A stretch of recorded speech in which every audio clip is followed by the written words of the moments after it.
दोस्तों, स्वागत है आपका क्लासमेट जीके में। दोस्तों, अपने पढ़ रहे हैं परमाणु संरचना के बारे में। तो परमाणु संरचना के बारे में पिछली ऑडियो में या वीडियो में अपने कंप्लीट कर लिया था। परमाणु के प्रकार और परमाणु के अंदर जी कितने मूलभूत कण पाए जाते हैं, कितने अन्य कण पाए जाते हैं, सब पढ़ लिया था। दोस्तों, ये कुछ बात लिखी है, यदि कड़ी मेहनत आपका हथियार है तो सफलता आपकी गुलाम हो जाएगी। ये बात आपको ध्यान रखनी है। आज पढ़ेंगे अपने टाइप ऑफ एटम यानी परमाणु के प्रकार। परमाणु वास्तव में कितने प्रकार के होते हैं। परीक्षा के अंदर चाहे एसएससी की परीक्षा हो, पटवार की परीक्षा हो, पुलिस की परीक्षा हो, ऐसे क्वेश्चन आपको देखने को मिलेंगे, क्योंकि ये बिल्कुल नॉर्मल साइंस है। शुरुआत कर रहे हैं समस्थानिक से, जिसको दोस्तों आइसोटोप भी बोला जाता है। ये दोनों नाम आपको पता होने चाहिए, समस्थानिक बोल दो चाहे आइसोटोप बोल दो। यानी दो अलग अलग परमाणु, परिभाषा क्या बनेगी, दो अलग अलग परमाणु, क्योंकि एक की तुलना तो अपने कर नहीं सकते। जब तुलना करते हैं तब ऐसी चीजें बनेगी। जब दो अलग अलग परमाणु दोस्तों जिनके परमाणु क्रमांक समान होते हैं, परमाणु क्रमांक समान होते हैं लेकिन परमाणु भार भिन्न भिन्न होता है, उसे क्या कहा जाता है, समस्थानिक कहा जाता है। समस्थानिक बोल देते हैं या उसको बोलते हैं आइसोटोप। क्या बोलते हैं, आइसोटोप बोला जाता है। इतनी बात आपको पता लग गई, ये तो इसकी परिभाषा थी। अब देखते हैं दोस्तों इसके उदाहरणों के अंदर बात करें तो हाइड्रोजन के समस्थानिक सब जानते हैं लगभग। हाइड्रोजन दोस्तों आवर्त सारणी का प्रथम तत्व होता है और आवर्त सारणी के अंदर कुल 118 तत्व होते हैं। प्रथम तत्व हाइड्रोजन होता है। दोस्तों, हाइड्रोजन को शरारती तत्व भी कहा जाता है, क्योंकि इसका स्थान जो होता है निश्चित नहीं होता है, लेकिन इसको एस ब्लॉक के अंदर रखा गया है। कौन से ब्लॉक के अंदर रखा गया है, एस ब्लॉक के अंदर रखा गया है। बात करते हैं हाइड्रोजन के समस्थानिक की, तो हाइड्रोजन के 3 समस्थानिक होते हैं। एक को बोलते हैं प्रोटियम, दूसरे को बोलते हैं ड्यूटेरियम, तीसरे को बोलते हैं ट्राइटियम। क्या बोला जाता है, प्रथम को प्रोटियम, दूसरे को ड्यूटेरियम, तीसरे को ट्राइटियम। ये 3 समस्थानिक होते हैं। मतलब नीचे मैंने यहां पर एक सूत्र बन रहा है, अगर आपको गौर से नहीं दिख रहा है तो देख सकते हो। यह बीच में लिखा हुआ है दोस्तों एक्स। एक्स का मतलब होता है परमाणु को दर्शा रहा है। जो एक्स है दोस्तों वो परमाणु को दर्शा रहा है। नीचे लिखा हुआ है जेड, इनके पैरों में क्या लिखा हुआ है, जेड। तो जेड का मतलब होता है परमाणु क्रमांक, और ऊपर लिखा हुआ है ए, 1 लिखा हुआ है। और ए जो होता है वो दर्शाता है एटॉमिक मास यानी परमाणु द्रव्यमान को। जेड क्या दर्शाता है दोस्तों, परमाणु क्रमांक को, और ए दर्शाता है परमाणु द्रव्यमान को। फिर आगे एक एक्स और लिखा हुआ है, ये तो है परमाणु, और इसके नीचे लिखा हुआ है जेड, और जेड का मतलब होता है परमाणु क्रमांक। ऊपर लिखा हुआ है A2, ए का मतलब होता है परमाणु द्रव्यमान, लेकिन यहां पर A1 है, यहां पर A2 है। यानी जिसका परमाणु द्रव्यमान अलग अलग होता है लेकिन परमाणु क्रमांक समान होते हैं उसे कहते हैं समस्थानिक। तो देखो हाइड्रोजन के 3 समस्थानिक होते हैं। यहां पर लिख दिया H1, यहां लिख दिया H1, यहां लिखा हुआ है H1। नीचे सभी के H1 H1 H1 है, इसका मतलब जेड है। जेड का मतलब होता है परमाणु क्रमांक। तीनों का परमाणु क्रमांक समान है, लेकिन ऊपर लिखा हुआ है 1, 2 और 3, यानी ऊपर जो लिखते हैं वो ए लिखते हैं, द्रव्यमान संख्या है, और सारों की क्या है, अलग अलग है। तो ये समस्थानिक हुए या नहीं हुए, हुए। तो दोस्तों इसको ऐसे भी लिख सकते हैं H1 H1 उसके ऊपर, इसको यानी H लिखना हो तो भी चलेगा, नहीं तो D लिख सकते हैं। इसको H लिखना हो तो भी चलेगा, नहीं तो T लिख सकते हैं। यानी इनके ऊपर जो संख्या दी गई है वो द्रव्यमान संख्या को दर्शा रही है, जो नीचे संख्या दी गई है वो किसको दर्शा रही है, परमाणु क्रमांक को दर्शा रही है। तो दोस्तों ये हो गए प्रोटियम, ड्यूटेरियम और ट्राइटियम। आगे बात करते हैं कार्बन के समस्थानिक की। तो कार्बन के समस्थानिक 3 दर्शा रखे हैं दोस्तों।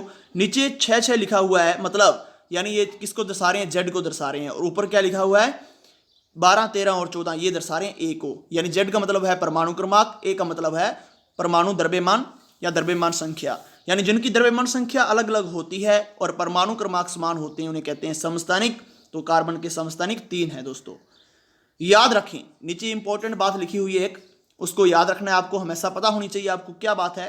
ये लिख रखा है द्रव्यमान संख्या। क्या लिख रखा है दोस्तों, द्रव्यमान संख्या।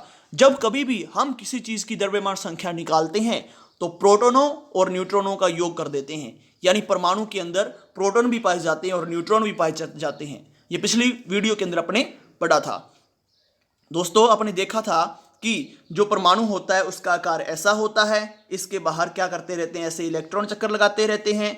बीच में ऐसे छोटा सा गोला होता है जिसको क्या बोलते हैं, नाभिक बोला जाता है। नाभिक के अंदर प्रोटॉन भी होते हैं और नाभिक के अंदर न्यूट्रॉन भी होते हैं। तो नाभिक किसके अंदर होता है, परमाणु के अंदर होता है। जब कभी भी हम किसी परमाणु की द्रव्यमान संख्या निकालेंगे तो प्रोटॉनों व न्यूट्रॉनों की संख्या को जोड़ देंगे। द्रव्यमान संख्या को किससे लिखते हैं? ए से लिखते हैं। सूत्र बन गया ए बराबर पी प्लस में एन हो गया। ये बात आपको हमेशा याद रहनी चाहिए। आगे एक बात दोस्तों और इंपॉर्टेंट बनती है, कौन सी? कि P प्लस में N को सम्मिलित रूप से न्यूक्लियॉन कहा जाता है। क्या कहा जाता है दोस्तों? न्यूक्लियॉन बोला जाता है। यह नाम हेनरी मोजले ने दिया था। यह नाम किसने दिया था? हेनरी मोजले ने। उसने कहा अगर P व N को एक साथ बोलना चाहे तो हम उसको न्यूक्लियॉन बोल सकते हैं। क्या बोल सकते हैं? न्यूक्लियॉन। और न्यूक्लियॉन का मतलब क्या होता है? द्रव्यमान संख्या होता है। हेनरी मोजले दोस्तों वही वैज्ञानिक है जिसने क्या है? आधुनिक आवर्त सारणी की खोज की है। किसने की थी? हेनरी मोजले ने आधुनिक आवर्त सारणी की खोज की है। आगे इंपॉर्टेंट बात लिखी हुई है, हाइड्रोजन के ऐसे समस्थानिक का नाम बताइए जिसमें न्यूट्रॉनों की संख्या 0 होती है। किसकी संख्या 0 होती है? न्यूट्रॉनों की संख्या 0 होती है। दोस्तों ये तो मैं एक उदाहरण दे रहा हूं। क्या दे रहा हूं? एक उदाहरण दे रहा हूं। लेकिन पेपर के अंदर कोई भी प्रश्न आ जाए, न्यूट्रॉनों की आपसे संख्या पूछ ले, तो आपको पता होना चाहिए न्यूट्रॉनों की संख्या कैसे निकालते हैं। न्यूट्रॉन यानी n, और इसकी संख्या निकालने के लिए a माइनस जेड करना पड़ता है। यानी a का मतलब होता है एटॉमिक मास, जिसको बोलते हैं परमाणु द्रव्यमान या द्रव्यमान संख्या, और z का मतलब होता है परमाणु क्रमांक। परमाणु क्रमांक या प्रोटॉनों की संख्या, ये बात होती है। तो दोस्तों जो हाइड्रोजन के ऐसे समस्थानिक का नाम बताइए जिसमें न्यूट्रॉनों की संख्या क्या होती है? 0। तो हम देखेंगे कि हाइड्रोजन के तो 3 समस्थानिक होते हैं। कितने समस्थानिक होते हैं? 3। एक का नाम प्रोटियम, एक का नाम ड्यूटेरियम और एक का नाम ट्राइटियम। और न्यूट्रॉनों की संख्या ज्ञात करनी है तो क्या करना पड़ेगा? न्यूट्रॉनों की संख्या ज्ञात करने के लिए अपने को a माइनस जेड करना पड़ेगा। तो हम देखते हैं प्रोटियम इसका उत्तर है। प्रोटियम उत्तर क्यों आया? क्योंकि हमें पता है प्रोटियम 1 नंबर वाला होता है। यानी द्रव्यमान संख्या इसकी कितनी होती है? 1 होती है। ऊपर ये द्रव्यमान संख्या है। और परमाणु क्रमांक कितना होता है? Z। ये नीचे लिख रखा है, ये भी कितना होता है? 1। तो दोस्तों 0 पूछा गया है तो हम ज्ञात करेंगे n, और 1 कितना है? द्रव्यमान संख्या कितनी है? 1। और परमाणु क्रमांक कितना है? 1। 1 में से 1 गया, कितना बचा? 0। तो ये क्या हो गया? इसका प्रोटियम का उत्तर आ गया। इसके अंदर न्यूट्रॉनों की संख्या आपने ज्ञात कर ली है। न्यूट्रॉनों की संख्या ज्ञात करने के लिए a माइनस जेड कर दो। ऐसे ही दोस्तों आपसे कार्बन का पूछ ले। मान लीजिए कि कार्बन का पूछ ले, कार्बन कितने पर आता है? आपको लगभग 1 से लेकर 30 तक क्या होने चाहिए? परमाणु क्रमांक याद होने चाहिए। कार्बन जो होता है दोस्तों, ये इसका परमाणु क्रमांक 6 होता है और इसकी द्रव्यमान संख्या कितनी होती है? 12 होती है। अब आपसे कोई पूछ ले इसके अंदर न्यूट्रॉनों की संख्या बताओ, तो हम क्या ज्ञात करेंगे? n बराबर क्या हो जाएगा? a माइनस जेड हो जाएगा। a कितना है इसका? 12 है, और माइनस का माइनस हो गया। z कितना है? 6 है, और 12 में से 6 गए, न्यूट्रॉन कितने हो जाएंगे? 6 हो जाएंगे। तो कार्बन के अंदर दोस्तों कितने न्यूट्रॉन होते हैं? 6 न्यूट्रॉन होते हैं। पता लग गया। अगर पूछ ले कार्बन की प्रोटॉनों की संख्या बताइए, तो पता है कि कार्बन 6 नंबर पर आता है, और जितने इसके अंदर जो इसका परमाणु क्रमांक होता है, जो इसका जेड होता है, वही क्या होता है? प्रोटॉन। बात समझ आई या नहीं आई? मतलब किसी भी परमाणु के अंदर जो परमाणु क्रमांक होगा वो प्रोटॉनों की संख्या के क्या होगा? हमेशा बराबर होगा। ये सबसे इंपॉर्टेंट बात है, इसी से दोस्तों प्रश्न पूछे जाते हैं। आगे देखते हैं दोस्तों समस्थानिकों के उपयोग। हम पढ़ रहे थे समस्थानिक, और समस्थानिकों के उपयोग पेपर में सीधे ही पूछ लिया जाता है पेपर के अंदर कि ट्राइटियम जो होता है इसका क्या उपयोग है। दोस्तों हाइड्रोजन का रेडियो एक्टिव समस्थानिक, यानी जो ट्राइटियम है ये हाइड्रोजन का रेडियो एक्टिव समस्थानिक होता है, और इसका उपयोग अंडरग्राउंड वाटर की पहचान यानी भूमिगत जल की पहचान करने के लिए किया जाता है कि पानी कैसा है, अम्लीय है, क्षारीय है, कैसा पानी है, तो ट्राइटियम का उपयोग किया जाता है। अगला है दोस्तों ड्यूटेरियम। यह भी हाइड्रोजन का समस्थानिक होता है। इसका उपयोग भारी जल के निर्माण में किया जाता है, और भारी जल का सूत्र D2O होता है, यानी ड्यूटेरियम ऑक्साइड इसको बोला जाता है। तो इतनी बात समझ आई आपको दोस्तों? जो दोस्तों ड्यूटेरियम होता है इसका उपयोग तो भारी जल के निर्माण में करते हैं, लेकिन भारी जल का जो उपयोग होता है नाभिकीय भट्टियों में मंदक के रूप में किया जाता है। मैंने आपको ये जब बल गति वाला टॉपिक करवाया था तो बताया था कि मंदक क्या होता है दोस्तों। जो मंदक होता है ये ऋणात्मक त्वरण होता है। क्या होता है? नेगेटिव जो एक्सेलरेशन होता है दोस्तों, या ऋणात्मक त्वरण होता है, उसको क्या बोला जाता है? मंदक बोला जाता है। और मंदक यानी नाभिकीय भट्टियों के अंदर उसमें उत्पन्न करने के लिए ड्यूटेरियम ऑक्साइड का प्रयोग किया जाता है। नोड लगाकर बहुत ही इंपॉर्टेंट बात लिखी गई है दोस्तों। पेपर के अंदर पूछा गया प्रश्न है कि ड्यूटेरियम ऑक्साइड का कफ्तनाक H2O से ज्यादा होता है। प्रश्न कैसे आया था? इनमें से कौन सी बात सत्य है? एक लाइन में लिखा पड़ा था कि ड्यूटेरियम ऑक्साइड का कफ्तनाक H2O से ज्यादा होता है। दूसरी लाइन में था कि ड्यूटेरियम ऑक्साइड का कफ्तनाक H2O के बराबर होता है। फिर लिखा था H2O से कम होता है। इनमें से कोई नहीं।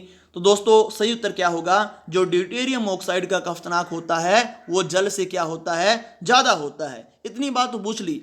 अब ये भी पूछ सकता है कि क्यों ज्यादा होता है, क्यों का उत्तर मैं आपको बता रहा हूं दोस्तों। जो ड्यूटेरियम ऑक्साइड का कफ्तनाक होता है वो जल से ज्यादा होता है। क्यों होता है, अब इसी के साथ आपके बहुत सारे क्वेश्चन हल हो जाएंगे। अब देखो ड्यूटेरियम ऑक्साइड, अब डी जो होता है हाइड्रोजन का कौन सा समस्थानिक होता है, दूसरा, यानी इसका परमाणु क्रमांक 1 होता है और परमाणु भार कितना होता है, 2 होता है। तो मैंने लिख दिया परमाणु भार 2 है।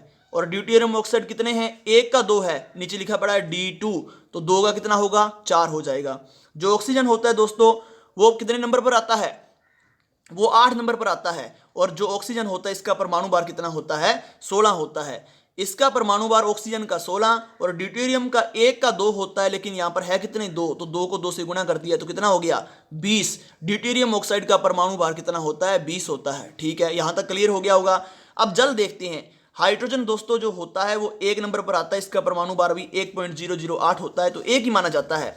अब जो ऑक्सीजन होता है इसका परमाणु भार कितना होता है, 16, कितना होता है, 16 होता है। अब दोस्तों जल एक हाइड्रोजन का 1 होता है तो 2 का कितना होगा, 2 हो जाएगा। और ऑक्सीजन 1 ही है तो इसका 16 होता है। 16 और 2 कितने हो गए दोस्तों, 18 हो गए।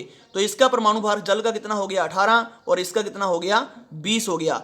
दोस्तों ये एक बात हमेशा याद रखना, जिस भी चीज का परमाणु भार ज्यादा होगा, जिसका परमाणु भार ज्यादा होगा उसका कफ्तनाक भी क्या होगा, ज्यादा होगा। तो ड्यूटेरियम ऑक्साइड का परमाणु भार कितना है, 20, और जल का परमाणु भार कितना है, 18।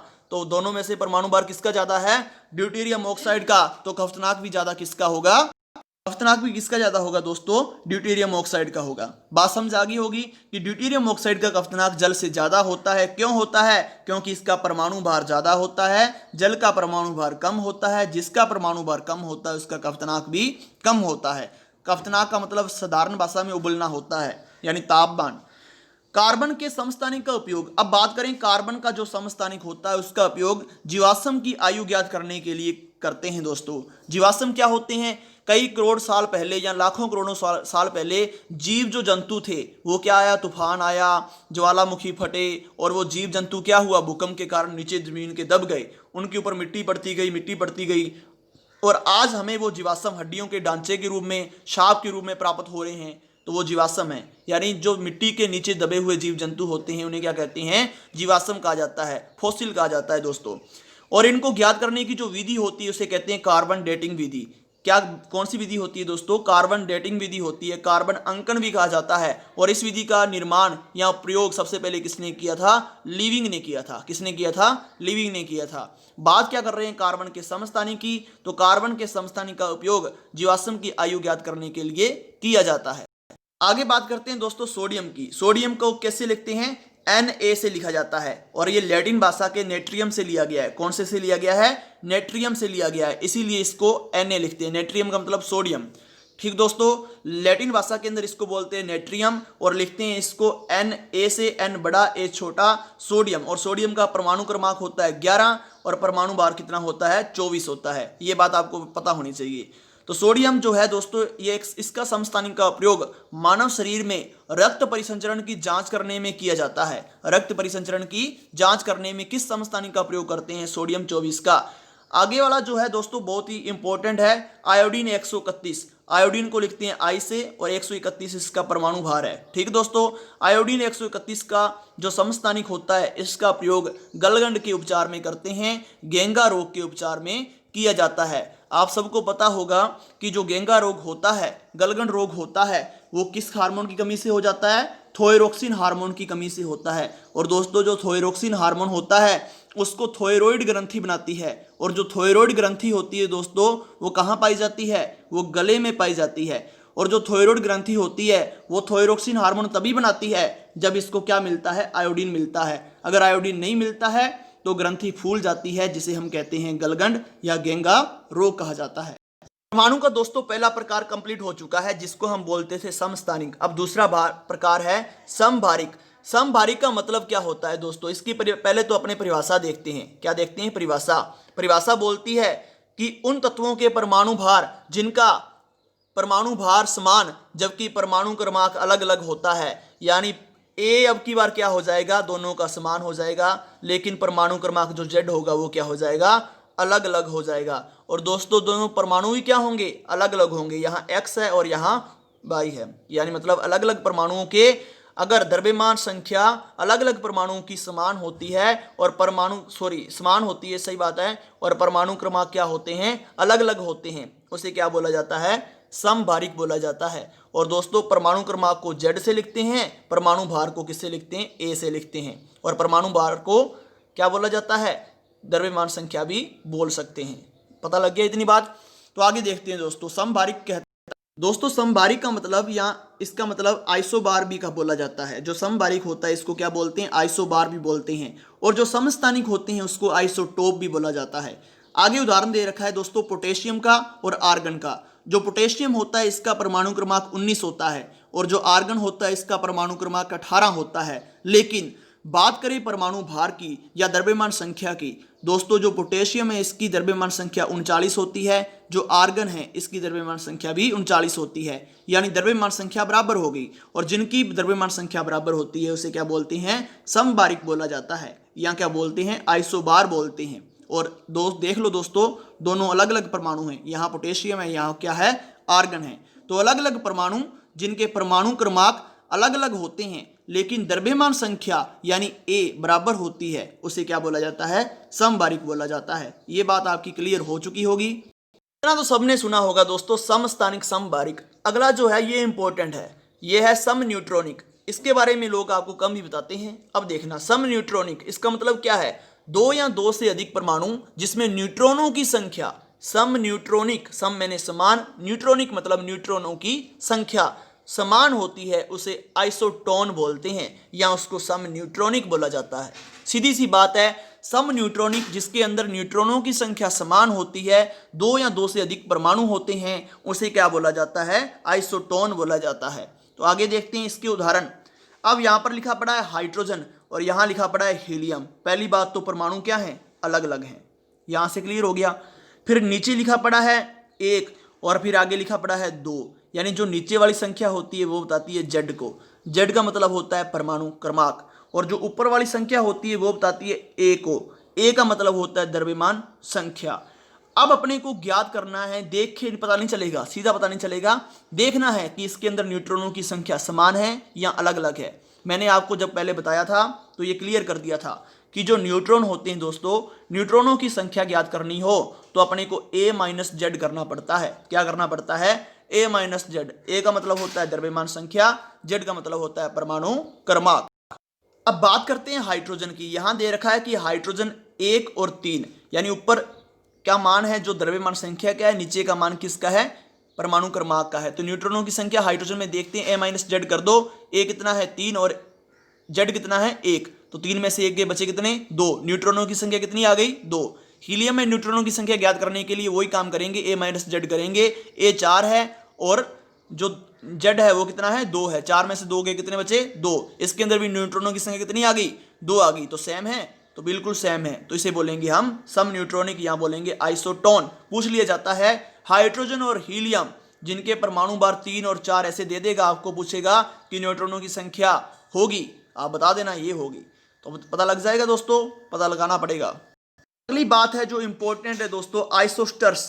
क्या है, आइसोस्टर्स है, इसका नाम वैसे भी आइसोस्टर्स ही होता है। इसकी परिभाषा आपको ध्यान रखनी है, दो या दो से अधिक अणु जिनमें, अब अणु कह रहा है, वो क्या कह रहा है दोस्तों, अणु कह रहा है, मतलब अणु मैंने आपको पहले क्लियर कर दिया था, जब दो या दो से अधिक परमाणु आपस में जुड़े होते हैं, यानी परमाणु प्लस में परमाणु, परमाणु प्लस में परमाणु जब आपस में जुड़ जाते हैं तो वो क्या बनाते हैं, वो अणु बनाते हैं। सीधी सी बात है, दो परमाणु जब आपस में जुड़े होंगे, सेम होंगे तो समद्वि परमाणु बन जाएंगे, अलग अलग होंगे तो विषम परमाणु बन जाएंगे। दो या दो से अधिक अणु जिनमें परमाणुओं की संख्या तथा इलेक्ट्रॉनों की संख्या समान होती है उन्हें आइसोस्टर्स कहते हैं। परमाणुओं की संख्या भी सेम होनी चाहिए, इलेक्ट्रॉनों की संख्या भी सेम होनी चाहिए, फिर वो कहलाएंगे आइसोस्टर या आइसोस्टर्स कहलाएंगे। जैसे CO प्लस में N2।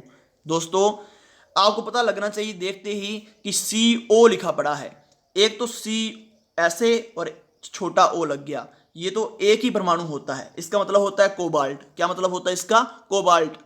अब एक लगा दिया, C बड़ा O बड़ा, यानी दोनों अक्षर बड़े हैं तो मतलब इसका अलग अलग परमाणु है। क्या है दोस्तों, अलग अलग परमाणु है। क्योंकि ये कार्बन है और ये क्या है, ऑक्सीजन है। हर में ऐसा नहीं होगा, लेकिन ये अलग अलग बात है। जैसे जैसे आप पढ़ते जाओगे मेरे साथ, आप जान जाओगे वास्तव में क्या कैसे है। तो CO लिखा पड़ा है, तो C का मतलब कार्बन, O का मतलब ऑक्सीजन। तो दो परमाणु हुए या नहीं हुए? तो दो परमाणु आपस में जुड़े हुए हैं, ठीक है। इधर यहां पर लिखा हुआ है, उदाहरण देखो पहले, CO तथा N2, यानी इसके अंदर भी दो परमाणु हैं और इसके अंदर भी दो परमाणु हैं। परमाणुओं की संख्या तो बराबर हो गई, कैसे होगी, 1 और 2, यानी कार्बन और ऑक्सीजन 2 हो गए। इधर N प्लस में N, तभी तो N2 बना है। तो इधर भी दो परमाणु हैं। यहां पर क्या है, N2 में तो सेम परमाणु है और इसमें अलग अलग परमाणु हैं। अब देखते हैं इलेक्ट्रॉनों की संख्या बराबर है, देखते हैं, चेक करते हैं। इलेक्ट्रॉनों की संख्या कैसे ज्ञात करते हो, पहले तो ये बताओ। इलेक्ट्रॉनों की संख्या मतलब दोस्तों, कार्बन कितने पर आता है, 6 पर आता है। ऑक्सीजन कितने पर आता है, 8 पर आता है। कोई भी उदासीन परमाणु जिसके अंदर जो जितने पर आता है, मतलब जितना उसका परमाणु क्रमांक होता है, कार्बन का परमाणु क्रमांक 6 होता है, ऑक्सीजन का परमाणु क्रमांक 8 होता है। इतनी बात पता लगी। तो इसके अंदर इलेक्ट्रॉन भी कितने होंगे, 6 होंगे। ऑक्सीजन के अंदर इलेक्ट्रॉन भी कितने होंगे, 8 होंगे। अगर एंड नाइट्रोजन पूछ लिया तो नाइट्रोजन के अंदर इलेक्ट्रॉन कितने होंगे, 7 होंगे, क्योंकि ये 7 पर आता है। अगर हाइड्रोजन पूछ लिया दोस्तों, क्या पूछ लिया, हाइड्रोजन पूछ लिया, तो हाइड्रोजन के अंदर इलेक्ट्रॉन 1 होगा। अगर हीलियम पूछ लिया तो हीलियम के अंदर इलेक्ट्रॉन 2 होंगे। अगर लिथियम पूछ लिया तो लिथियम के अंदर इलेक्ट्रॉन 3 होंगे। अगर आपसे कुछ और पूछ लिया, जैसे मैग्नीशियम पूछ लिया, और मैग्नीशियम पूछ लिया, तो मैग्नीशियम के अंदर कितने होंगे, सोडियम मैग्नीशियम 12 होंगे। आपको पता होना चाहिए दोस्तों कौन सा जो परमाणु है कितने पर आता है, ये आपको याद रखना है, ठीक दोस्तों। अब जो कार्बन है ये 6 पर आता है, ऑक्सीजन है जो 8 पर आता है। अब देखो, इसके अंदर 6 इलेक्ट्रॉन है, इसके अंदर 8 इलेक्ट्रॉन है, यानी एक दूसरे के अंदर। तो दोनों को मिला देंगे, कितने इलेक्ट्रॉन होंगे, 14 इलेक्ट्रॉन हो चुके हैं। कितने इलेक्ट्रॉन हो चुके हैं, 14। इधर देखते हैं नाइट्रोजन। नाइट्रोजन दोस्तों 7 पर आता है, यानी परमाणु क्रमांक इसका 7 है, तो इलेक्ट्रॉन भी कितने होंगे, 7 होंगे। एक के अंदर 7 है, दो के अंदर कितने होंगे, 14। इसके अंदर परमाणु भी 2 हैं, इसके अंदर परमाणु भी 2 हैं, इसके अंदर इलेक्ट्रॉन भी कितने हैं, 14 हैं, और इसके अंदर इलेक्ट्रॉन भी 14 हैं। तो जिसके अंदर परमाणुओं की संख्या और इलेक्ट्रॉनों की संख्या सेम होती है उसे कहते हैं आइसोस्टर्स कहते हैं। आगे भी अन्य उदाहरण दे रखे हैं दोस्तों, आप देख सकते हो, CH4 और H2O, क्या ये दोनों आइसोस्टर्स हैं, ये बात आपको चेक करनी पड़ेगी। अगला उदाहरण देखते हैं, चेक करते हैं, CH4 और H2O। देखना पड़ेगा दोस्तों, मैंने बता दिया है, चेक करना है कि आइसोस्टर्ग, जैसे ही आइसोस्टर्ग आएगा, मान लिया ये तो मैं 1-2 उदाहरण करवाऊंगा, उदाहरण कोई भी हो सकता है, अलग हो सकता है। आपको इतना ही ध्यान रखना है, अगर परमाणुओं की संख्या और इलेक्ट्रॉनों की संख्या एक दूसरे के बराबर होगी तो उसे हम कहेंगे आइसोस्टर्स। क्या कहेंगे उसको, आइसोस्टर्ग या आइसोस्टर्स बोलेंगे। अब देख लेते हैं हम इस, अब इतना सबको पता ही होगा दोस्तों, कार्बन आता है 6 पर और हाइड्रोजन कितने पर आता है, 1 पर। अब कार्बन कितने हैं, यहाँ पर CH4 में कार्बन 1 है, तो 6 को 1 से गुणा कर दिया तो 6 ही इलेक्ट्रॉन होंगे। 1 से गुणा क्यों कर रहा हूँ, क्योंकि संख्या ज़्यादा हो सकती है। अगर कार्बन 2 होते, C2 होता, तो यहाँ पर इसके अंदर इलेक्ट्रॉन कितने हो जाते हैं, 12 हो जाते। बात समझाई या नहीं आई। अगर कार्बन C3 होता तो इसके अंदर इलेक्ट्रॉन कितने हो जाते, 1 के अंदर तो 6 है, 3 के अंदर कितने हो जाएंगे, 18 हो जाएंगे। सीधी सी बात है, गुणा करते जाना है। अब देखो, कार्बन 1 के अंदर तो 6 होते हैं इलेक्ट्रॉन, अगर हाइड्रोजन 1 हो तो उसके अंदर 1 ही इलेक्ट्रॉन होता है, लेकिन हाइड्रोजन H4 है, कितने इलेक्ट्रॉन है इसके अंदर, मतलब कितने हैं, हाइड्रोजन है 4 हैं, तो 1 के अंदर 1 होता है, 4 के अंदर कितने होंगे, 4। तो CH4 के अंदर कितने इलेक्ट्रॉन हो जाएंगे, 10 इलेक्ट्रॉन। अब बात करें H2O की, इसी प्रकार दोस्तों, जो हाइड्रोजन होता है उसके अंदर 1 इलेक्ट्रॉन होता है, 1 के अंदर। अगर ऑक्सीजन होता है उसके अंदर 16 इलेक्ट्रॉन होते हैं। कितने इलेक्ट्रॉन होते हैं, सॉरी 8 इलेक्ट्रॉन होते हैं। कितने होते हैं, 8, क्योंकि 8 पर आता है, 16 तो इसका परमाणु द्रव्यमान होता है। अब देखो, चेक करो, हाइड्रोजन कितने हैं, 2 हैं, 1 के अंदर 1 है तो 2 के अंदर कितने हो जाएंगे, 2। ऑक्सीजन कितने हैं, 1 के अंदर 8 होते हैं तो 2 के अंदर कितने होते हैं, 16, लेकिन यहाँ पर तो 1 ही है तो 8 ही लिखेंगे, और 8 और 2 दोनों जोड़ दिए कितने हो गए, 10। अब चेक करो कि इनके अंदर इलेक्ट्रॉनों की संख्या तो सेम है, क्या परमाणुओं की संख्या सेम है। देखो परमाणुओं की संख्या कैसे देखोगे दोस्तों, कि C 1 परमाणु प्लस में हाइड्रोजन 4 परमाणु, 4 और 1 कितने हो गए, कुल 5 परमाणु। बात समझाई। हाइड्रोजन इधर देखो, जल के अंदर हाइड्रोजन 1 और 2 लिखा पड़ा ना, H2 2 परमाणु, प्लस में ऑक्सीजन 1 परमाणु, तो 2 और 1 कितने हो गए, 3। इधर तो 5 परमाणु आ रहे हैं और इधर 3 परमाणु आ रहे हैं, तो परमाणुओं की संख्या बराबर नहीं है, तो ये आइसोस्टर्ग नहीं है। ऐसे ऑप्शन दिए होंगे, निम्न में से आइसोस्टर्ग को पहचानिए, तो आपको पहचानना होगा कौन सा है, क्या के देखकर, परमाणुओं की संख्या देखकर और इलेक्ट्रॉनों की संख्या देखकर कि बराबर है या नहीं है। आगे देखते हैं दोस्तों, आइसोडाइफर। अगला कौन सा है, आइसोडाइफर है जब परमाणुओं में n-p की संख्या समान होती है तो उसे आइसोडाइफर कहा जाता है। सीधी सी बात है, परिभाषा आपको याद करनी है। जब n-p की संख्या बराबर होगी तो उसे हम आइसोडाइफर बोलेंगे। कैसे? उदाहरणों के द्वारा समझ लो। जैसे K मतलब पोटेशियम, Ar मतलब आर्गन, F मतलब फ्लोरीन।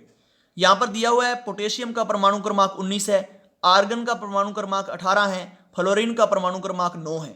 द्रव्यमान संख्या पोटेशियम की 39 है, आर्गन की 39 है और जो फ्लोरीन है इसकी 19 है। अब अपने को इनसे कोई लेना देना नहीं, ये अपने को चीज दी होगी, ऑप्शन में दी होगी ये चीजें जब आइसोडाइफर पूछेगा। तो आगे देखते हैं दोस्तों।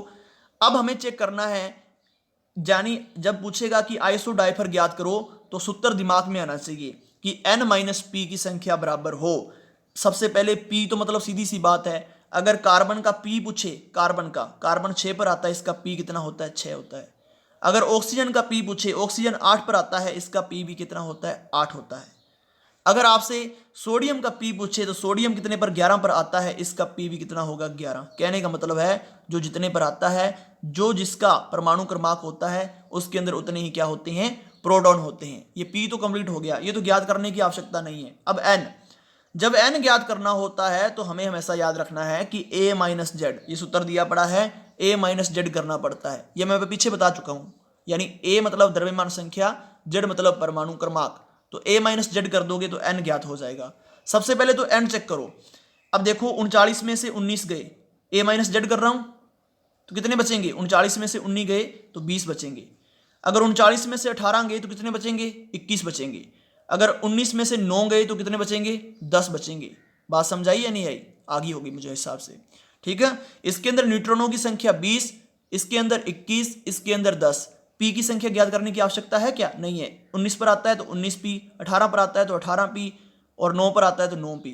ये n और p ज्ञात हो गए। अब हमें आइसोडाइफर देखनी है, तो आइसोडाइफर देखनी है तो n-p कर दो। इसका n-p किया तो 1 आया। कितना आया? 1 आया, यानी 20 में से 19 गए तो 1। इसका n-p किया तो 21 में से 18 गए तो आया 2। इसका n-p किया तो क्या आया? 1 आया। 1 2 1 आया है। इसका मतलब तीनों बराबर नहीं है, इसका भी 1 आ रहा है तो इसका भी 1 आ रहा है, यानी K और F जो हैं ये आइसोडाइफर हैं, जबकि आर्गन आइसोडाइफर नहीं है। इतनी सी बात थी दोस्तों, समझ आ गई? एक बार आइसोडाइफर को और देख लो। आइसोडाइफर जब परमाणु में n-p की संख्या समान होती है, n-p निकालने के लिए सबसे पहले n को ज्ञात करो। n ज्ञात करने के लिए सबसे पहले a-z का सूत्र चलेगा। a मतलब ऊपर वाली चीज यानी द्रव्यमान संख्या होती है और z मतलब नीचे वाली चीज यानी परमाणु क्रमांक होता है, और a-z करते जाओ n प्राप्त होता जाएगा। आगे देखते हैं दोस्तों। नीचे मैंने उदाहरण इसको पूरी तरह समझा दिया डिटेल्स के साथ, आप इनको देख लेना, इसको लिखित चेक करना, अगर आपको पूरी समझ आ जाएगी, क्योंकि जो बोलने वाली बातें हैं वो भी मैंने पूरी तरह से समझा रखी है। आगे उदाहरण एक और दे रखा है, नीचे देख सकते हो आप यहाँ पर N और F, नाइट्रोजन, ऑक्सीजन और फ्लोरीन। जो नाइट्रोजन होता है इसका परमाणु क्रमांक 7 होता है, ऑक्सीजन का परमाणु क्रमांक 8 होता है, फ्लोरीन का परमाणु क्रमांक 9 होता है। जो नाइट्रोजन होता है इसका परमाणु द्रव्यमान 14, ऑक्सीजन का 16 और फ्लोरीन का 19 होता है। अब क्या करना है? सबसे पहले पी तो करने की ज्ञात बात है ही नहीं, क्योंकि पी नाइट्रोजन का यहाँ पर 7 है, ऑक्सीजन का पी कितना होगा? 8 और फ्लोरीन का पी कितना होगा दोस्तों? 9 होगा, क्योंकि सामने दिख रहा है। अगर बात करें एन की, तो एन ज्ञात करने के लिए हमें क्या करना पड़ेगा? a-z। एन ज्ञात करो एन का, नाइट्रोजन का, तो कितना हो जाएगा? 14 में से 7 गए 7, और ऑक्सीजन का एन कितना हो जाएगा? 16 में से 8 गए 8। फ्लोरीन का जो एन है वो कितना हो जाएगा? 19 में से 9 गए 10। तो एन कितना आ गया? इसका 7, इसका 8 और इसका 10। अब n-p सभी के बराबर है, चेक करो। n-p करते हैं किसका दोस्तों? सबसे पहले नाइट्रोजन का करो। n-p, n कितना था इसका? 14 में से 7 गए तो 7 बचा था, और p कितना है दोस्तों? इसका 7 है। 7 में से 7 गए कितने बचे? 0। अब ऑक्सीजन का दूसरा क्या करो? n-p ज्ञात करो। n-p ज्ञात करना है ऑक्सीजन का। किसका करना है? ऑक्सीजन का। ऑक्सीजन का n कितना आया था? 16 में से जब 8 निकाल दिए थे तो 8 आया था। p कितना है? p तो 8 दिख ही रहा है, 8 है, तो कितना आ गया? 0। इसका भी 0, इसका भी 0 n-p, तो दोनों क्या है? एक दूसरे के बराबर हैं।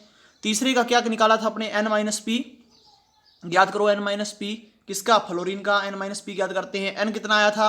19 में से 9 गए थे तो 10 आ गया था n, और p कितना है? 9 है। 10 में से 9 गए कितना आया? 1। ये इसके बराबर नहीं है। क्यों नहीं है? क्योंकि इसका n माइनस पी 0 है, इसका n माइनस पी 0 है, इसका n माइनस पी 1 है। तो दोस्तों नाइट्रोजन और जो ऑक्सीजन है ये क्या है? आइसोडाइफर हैं, जबकि जो F है ये आइसोडाइफर इनके साथ नहीं बनाता। तो ऐसे नीचे वाला उदाहरण याद करके देखना, सोडियम, मैग्नीशियम, एल्यूमिनियम आपका बिल्कुल सही आएगा। अगला है आइसो इलेक्ट्रॉनीय, यानी इसको बोलते हैं सम इलेक्ट्रॉनीय, यानी जिसके अंदर अणु या आयन की संख्या क्या हो? अणु या आयन के अंदर इलेक्ट्रॉनों की संख्या जब क्या होती है? बराबर होती है। जैसे अपने दे दिया जल और दे दिया CH4, इलेक्ट्रॉनों की संख्या देखनी है दोस्तों। इलेक्ट्रॉनों की संख्या यानी जो हाइड्रोजन है, एक हाइड्रोजन हो तो उसके अंदर एक इलेक्ट्रॉन होता है। ऑक्सीजन एक हो तो ऑक्सीजन एक के अंदर 8 इलेक्ट्रॉन होते हैं। कितने होते हैं? 8 इलेक्ट्रॉन होते हैं। मुझे कैसे पता चला कि इसके अंदर इतने इलेक्ट्रॉन हैं, इसके अंदर इतने इलेक्ट्रॉन हैं? सीधी सी बात है, आपको भी पता चल जाएगा जब आपको 1 से लेकर लगभग 30 या 40 तक परमाणु क्रमांक याद होंगे। जब परमाणु क्रमांक याद हो जाएंगे, जितना परमाणु क्रमांक होगा उतना ही उसके अंदर क्या होंगे?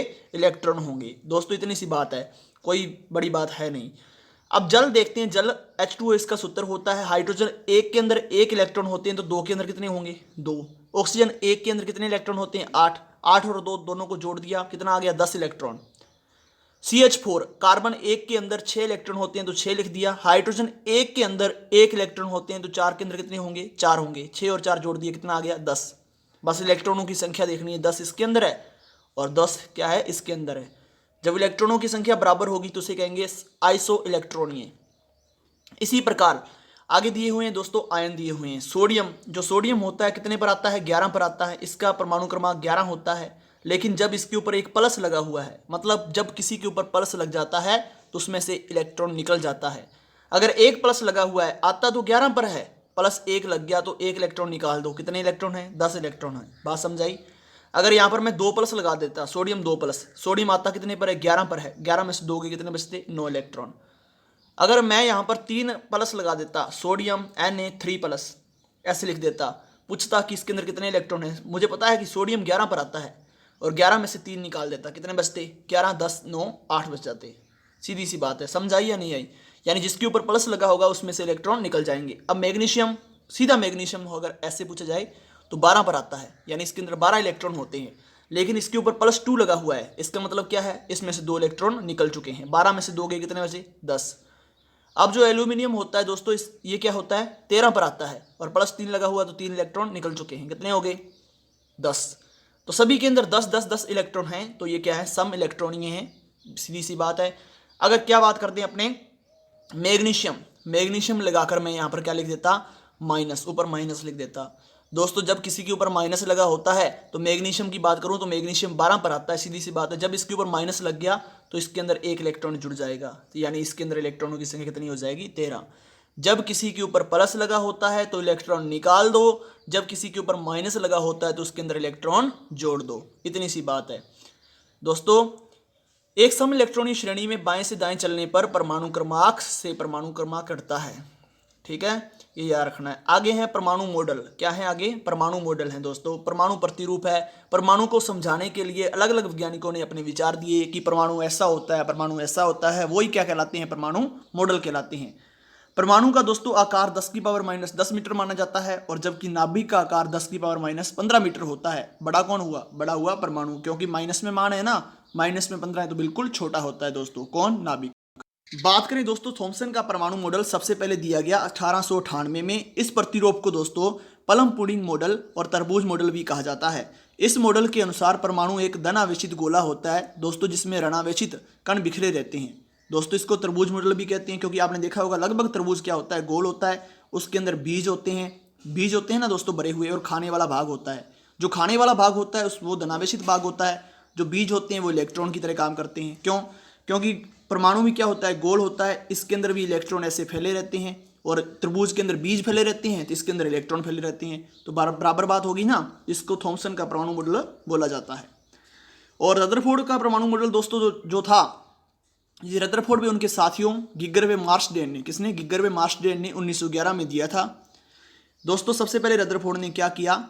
इसके लिए उसने क्या किया? सोने की पन्नी ली थी। क्या ली थी? सोने की एक पन्नी ली थी, और अल्फा कण लिए थे। अल्फा कण को सोने की पन्नी पर बरसा दिया था।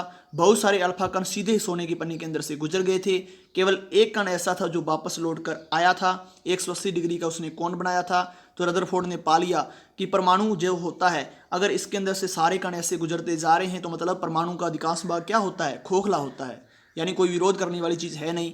लेकिन एक कण था जो क्या था, जैसे यहाँ पर कोई चीज़ अपने विरोध करेगी तभी तो वापस जाएंगे। ऐसे कण आया और ऐसे कण लौट गया, वापस टकराया और वापस लौट गया, यानी 180 डिग्री का कोण बनाया। और रदरफोर्ड ने जान लिया कि जो परमाणु होता है ना, इसका बाकी भाग तो खोखला होता है, बहुत सारा भाग खोखला होता है, लेकिन पूरे का पूरा जो धनावेश होता है वो बिल्कुल केंद्र में होता है। और इससे नाभिक की क्या हो गई, खोज हो गई। तो बिल्कुल आसान सा मॉडल है दोस्तों। इसके अंदर कुछ बातें हैं, फैक्ट हैं, वो आपको हमेशा याद रखने हैं। पेपर के अंदर यही पूछे जाते हैं जो मैंने लिख दिए हैं। अल्फा प्रकीर्णन प्रयोग हीलियम के नाभिक, यानी अल्फा प्रकीर्णन प्रयोग के अंदर जो अल्फा कण थे दोस्तों, उसको हीलियम के नाभिक भी बोला जाता है। तो यानी हीलियम जो होता है इसका परमाणु क्रमांक 2 होता है, परमाणु भार कितना होता है, 4 होता है। द्वारा नाभिक की खोज की गई, यानी पूछेगा नाभिक की खोज किस मॉडल के द्वारा की गई, रदरफोर्ड के परमाणु मॉडल के अंदर।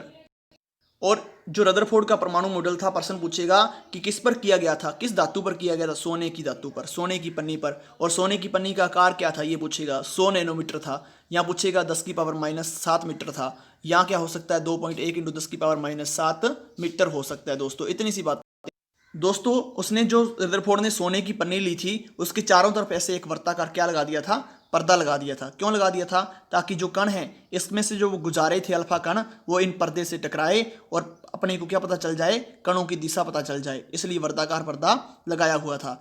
दोस्तों जो रदरफोर्ड ने सोने की पन्नी वाला प्रयोग किया था, ये सोने की पन्नी है, इस पर कण आ रहे हैं, इसके चारों तरफ क्या लगा दिया था, वर्ताकार जो पर्दा लगाया था। वर्ताकार जो पर्दा था इसके ऊपर कलर किया था, किसका कलर किया था, जिंक सल्फाइड का। किसका किया था कलर दोस्तों, जिंक सल्फाइड का। ये पूछा जाता है, यानी जिंक सल्फाइड का कलर कर दिया था, ZNS का कलर किया था। क्यों किया था, क्योंकि जैसे इसके ऊपर कण टकराएंगे तो कणों की दिशा व स्थिति का पता चल जाएगा। इतनी सी बात है दोस्तों। वर्ताकार पर्दा था, ZNS का, इसके ऊपर कलर किया हुआ था। कुछ कण 190 व 120 डिग्री से विक्षेपित हो गए। केवल एक कण ऐसा था जो 180 डिग्री के कोण से विक्षेपित हुआ था। वो कण बताएगा, नाभिक की खोज इसी कण ने की थी। दोस्तों उपरोक्त प्रयोग के आधार पर रदरफोर्ड ने अपना परमाणु प्रतिरूप दिया था, जिसकी मुख्य बातें निम्न है कि परमाणु का अधिकांश भाग कैसा होता है, खोखला होता है, होलो होता है, खोखला होता है। और संपूर्ण द्रव्यमान होता है वो केंद्र में पाया जाता है, जिसे नाभिक कहते हैं। और नाभिक के ऊपर पॉजिटिव चार्ज पाया जाता है। कौन सा चार्ज पाया जाता है, पॉजिटिव चार्ज पाया जाता है दोस्तों। नाभिक के चारों ओर नेगेटिव चार्ज पार्टिकल चक्कर लगाते रहते हैं। ये परमाणु हो गया, इसके बीच में नाभिक हो गया। यहाँ जो नेगेटिव चार्जर वाले कण हैं वो चक्कर लगा रहे हैं, और वही तो है इलेक्ट्रॉन। वो क्या है, इलेक्ट्रॉन। दोस्तों नेगेटिव चार्ज वाले कणों की संख्या पॉजिटिव चार्ज करने वाले जो कणों के कण थे उनके बराबर थी। तो ये क्या हो गया, यानी नेगेटिव से प्लस कट गया और इसके बराबर क्या हो गया, कण उदासीन हो गए। नंबर 4, रदरफोर्ड के अनुसार परमाणु का आकार 10⁻10 मीटर या 1 एंगस्ट्रॉम तथा नाभिक का आकार 10⁻15 मीटर या 1 फर्मी मीटर यानी 1 FM होता है। ये बस याद करने वाली बातें हैं, फैक्ट हैं दोस्तों, याद होने चाहिए। और रदरफोर्ड परमाणु प्रतिरूप की कमी क्या थी कि इलेक्ट्रॉन के पथ को नहीं समझा सका। मैक्सवेल के अनुसार, मैक्सवेल वैज्ञानिक था, उसने कहा था कि इलेक्ट्रॉन किन कक्षाओं में चक्कर लगा रहा है ये तो उन्हें नहीं बताया। तो परमाणु के स्पेक्ट्रम की व्याख्या भी नहीं कर सका। ये 2 कमियां थी रदरफोर्ड के परमाणु मॉडल की दोस्तों। इन कमियों को दूर करने के लिए आए फिर नील्स बोर। कौन आया, नील्स बोर। नील्स बोर का परमाणु मॉडल या परमाणु प्रतिरूप मॉडल दोस्तों वो होता है जो वास्तव में नहीं होता है बल्कि कल्पना की जाती है। यह परमाणु प्रतिरूप प्लांक के क्वांटम सिद्धांत पर दोस्तों आधारित है। हाइड्रोजन परमाणु पर दिया गया। बस यही प्रश्न है इसके अंदर, बस इंपॉर्टेंट, कि हाइड्रोजन के स्पेक्ट्रम को दर्शाने वाले मॉडल कौन सा था। बहुत बार प्रश्न पूछा गया है नील्स बोर का। जो नील्स बोर का परमाणु मॉडल था वो हाइड्रोजन स्पेक्ट्रम को दर्शाता है। किसको दर्शाता है, हाइड्रोजन स्पेक्ट्रम को। और किस सिद्धांत पर आधारित है, प्लांक के क्वांटम सिद्धांत पर आधारित है दोस्तों। इलेक्ट्रॉन अचल तथा स्थायी पथों में चक्कर लगाते हैं। इन पथों को कोष कहा जाता है, कक्ष कहा जाता है, ऊर्जा स्तर कहा जाता है। और उसने नाम दे दिया, किसने, नील्स बोर ने नाम दे दिया n = 1, n = 2, n = 3 और n = 4, यानी कक्षाओं को नाम दे दिया K, L, M, N कक्षा। अब अगला प्रश्न ये पूछा जा सकता है कि निम्न कक्षक से उच्च कक्षा में जाएगा इलेक्ट्रॉन। अगर ये निम्न कक्षा है और ये उच्च कक्षा है, K से N में जाएगा तो क्या होगा, तो ऊर्जा का अवशोषण करेगा। यानी यहाँ से यहाँ तक जाने के लिए इलेक्ट्रॉन को जरूरत होगी ऊर्जा की, तो बाहर से ऊर्जा इसको देनी पड़ेगी। जब इलेक्ट्रॉन निम्न कक्षा से उच्च कक्षा में जाता है तो ऊर्जा ग्रहण करता है और दोस्तों जब ये बड़ी कक्षा है, बड़ी कक्षा से छोटी कक्षा में आएगा, यानी जब बड़ी कक्षा से छोटी कक्षा में आता है तो इलेक्ट्रॉन ऊर्जा का क्या करता है, उत्सर्जन करता है। इतनी सी बात आपको पता होनी चाहिए। अगली बात है, एक फोटोन की ऊर्जा कितनी होती है, प्रश्न पूछा गया है। एक फोटोन यानी एक कण की ऊर्जा कितनी होती है, तो E बराबर HV होती है। ये बात आपको याद होनी चाहिए। और दोस्तों इलेक्ट्रॉन का कोणीय संवेग कितना होता है, ये भी पूछा गया है। MVR बराबर H/2π होगा, तभी इलेक्ट्रॉन वर्ताकार कक्षा में गति करेगा। नील्स बोर ने कहा इलेक्ट्रॉन होता है वो निश्चित कक्षाओं में चक्कर लगाता है। उन कक्षाओं को क्या कहते हैं, कोष कक्ष या ऊर्जा स्तर कहते हैं, और वो इन्हीं कक्षाओं के अंदर चक्कर लगाता है। और एक बात उसने और कही, उसने कहा कि इलेक्ट्रॉन का कोणीय संवेग जब इतना होगा ना, तभी इलेक्ट्रॉन वर्ताकार कक्षाओं में गति करेगा, नहीं तो नहीं करेगा। ये सिद्धांत के अंदर कहा गया। इलेक्ट्रॉन केवल उन्हीं वर्ताकार पथों में चक्कर लगाता है, यहाँ इसका कोणीय संवेग NH/2π होता है। इतना होगा तभी वो कक्षाओं में चक्कर लगाएगा, नहीं तो नहीं लगा पाएगा। ये बात आपके लिए इंपॉर्टेंट। इसी वीडियो को दोस्तों विराम लगाएंगे, बस इतनी बातें याद रखना आप। बस सिद्धांतों के अंदर उतना ही इंपॉर्टेंट है, बाकी तो बहुत कुछ है लेकिन इंपॉर्टेंट उतना ही है। परमाणु क्रमांक बढ़ने के साथ परमाणु की त्रिज्या घटती है, हमेशा याद रखना। अगर परमाणु की त्रिज्या कम होगी तो परमाणु क्रमांक बढ़ रहा होगा। परमाणु क्रमांक जैसे जैसे बढ़ता जाएगा परमाणु का त्रिज्या क्या हो जाएगी, कम हो जाएगी। मतलब क्या हुआ, मतलब अगर कह दे कि परमाणु का आकार बड़ा होगा तो त्रिज्या भी क्या हो जाएगी, बढ़ जाएगी। लेकिन परमाणु क्रमांक बढ़ने के साथ परमाणु का आकार क्या हो जाता है, छोटा हो जाता है। परमाणु क्रमांक बढ़ेगा तो आकार क्या हो जाएगा, छोटा, और छोटे आकार की त्रिज्या क्या होती है, कम ही होती है। दूसरी बात, परमाणु क्रमांक बढ़ने के साथ इलेक्ट्रॉन का वेग बढ़ता है, जबकि कोषों की संख्या बढ़ने के साथ इलेक्ट्रॉन का वेग घटता है। ये सीधा आ सकता है, ये बात सत्य है या गलत है, पता होनी चाहिए। तीसरी बात है, परमाणु क्रमांक बढ़ने के साथ इलेक्ट्रॉन की ऊर्जा घटती है। परमाणु क्रमांक बढ़ने के साथ इलेक्ट्रॉन की ऊर्जा घटती है, जबकि कोषों की संख्या बढ़ने पर इलेक्ट्रॉन की ऊर्जा बढ़ती है। अंतिम बात, इलेक्ट्रॉन की ऊर्जा का अधिकतम मान 0 होता है, ये मान अनंत पर होता है। ऊर्जा का मान जितना ऋणात्मक होगा इलेक्ट्रॉन उतना ही ज़्यादा स्थायी होगा। दोस्तों ये कुछ बातें थी परमाणु की। अब इसके केवल थोड़े से टॉपिक बचा है। क्या बचा है, इसके न्यूमेरिकल बचे हैं, क्वेश्चन बचे हैं, सवाल बचे हैं, जो मैं बल के भी करवाऊंगा, गति के भी करवाऊंगा, ऊर्जा के भी करवाऊंगा। ये बात आप हमेशा याद रखना कि यदि कड़ी मेहनत आपका हथियार है तो सफलता आपकी गुलाम हो जाएगी। दोस्तों धन्यवाद।